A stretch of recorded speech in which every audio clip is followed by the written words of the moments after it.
Hi, Coach. I'm Anna Snyder. I don't know if we've met before, but I work for the Tuscaloosa News. Nice to meet you. Nice to So, meet you too, Anna. Thanks for hopping on. yes, of course. So, I don't know if Anna told you, but I'm working on a feature on Diana Collins. So, I just wanted to ask you, a few questions about Diana. So, I spoke with her a few weeks ago, and she told me a little bit about her recruitment, but obviously, she's one of three transfers, for you guys this season. So, I was just wondering, what were you, looking for in the transfer portal, like in a player, and how did Diana fit that role for you guys? Had a chance to watch Diana for quite a few summers, leading up, to her commitment to Ohio State.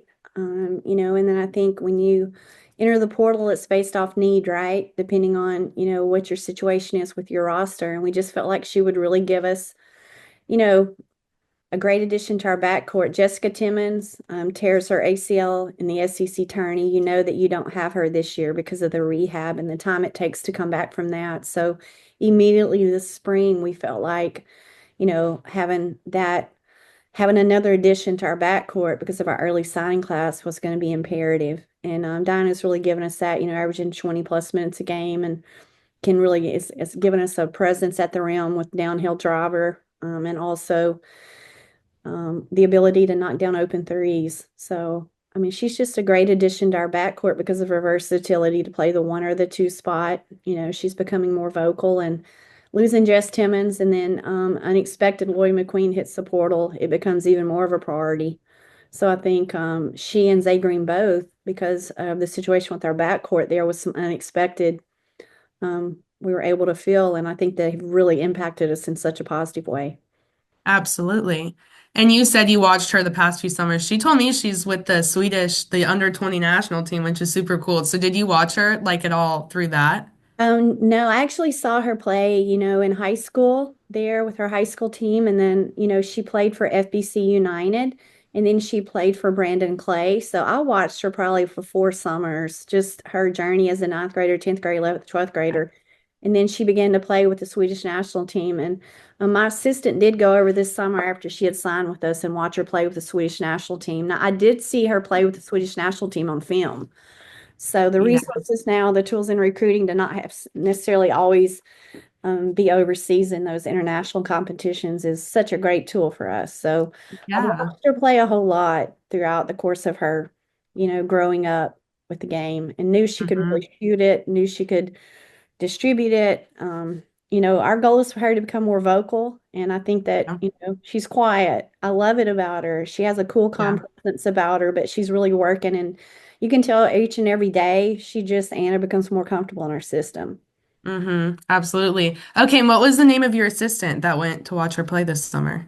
Tennille Adams. Okay, perfect.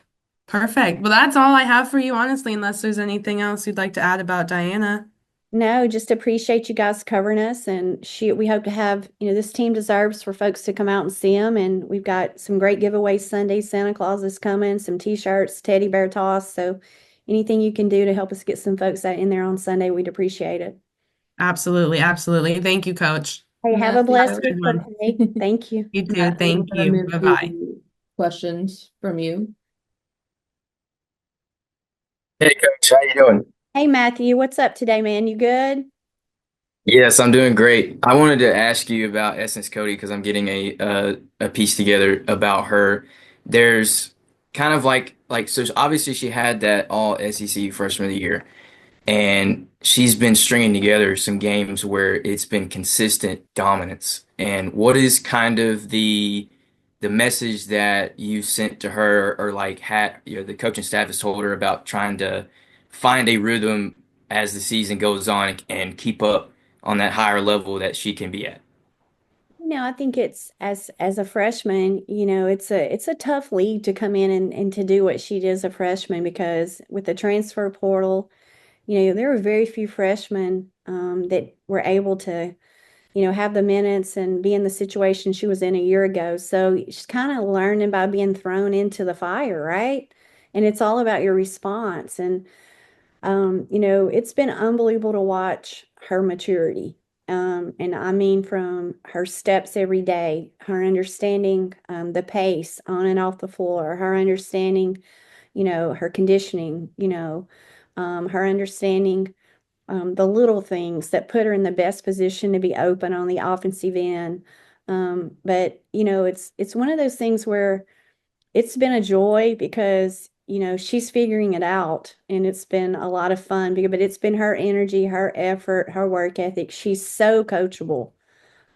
She's just a joy to be around every day. So um, I think with her, um, it's been special to see because that light, as coaches, we're always looking that's going to come on at some point. Hers has come on, and we're proud to see that for her. And with GLG, how has she kind of fit into that? How has she kind of adapted to that? Oh my gosh. When you talk about being gritty, and being challenged, and she's coachable, you can coach her hard. It was tough as a freshman, but you can love her too. And Pauline Love, I'm just telling you right now, has been the biggest blessing for that kid because their demeanor and the way they communicate, her position coach, it's really helped her. Her new position coach has really helped her. Um, but the gritty piece of it, she's learned how to really work hard. She's understanding all the things that go into pace, and she's got to win free throw line to free throw line. So she's showing a lot of grit with that. And then the love, there is not a more fun-loving, sweeter child on my team than Essence Cody, to the point where you just love seeing her smiling face every day. And then just the gratitude. She's just so thankful. She's about her team. She's a team first kid. She's just really special. She fits into our culture. But I'm so proud of who she is and how she's doing it and who she can become because it's going to be special.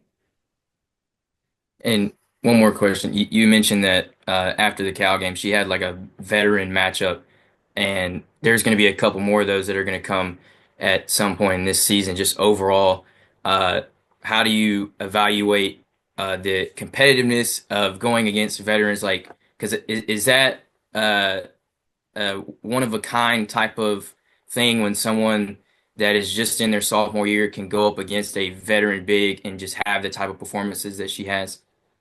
Yeah, I mean, I think it's growth as a player is when you can rise to the challenge of your opponent and what they present, having the ability to adapt and adjust. So her matchup at Cal, was a similar Power Five, or excuse me, power post player at the five spot.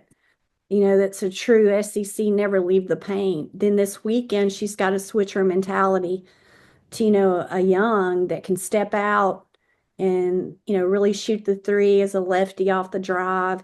So her ability to take a scouting report and transition from one opponent to the other, I've seen a lot of growth with that. All right, thank you, Coach. Matthew, thank you. Have a good Roll Tide Friday. All right, you too.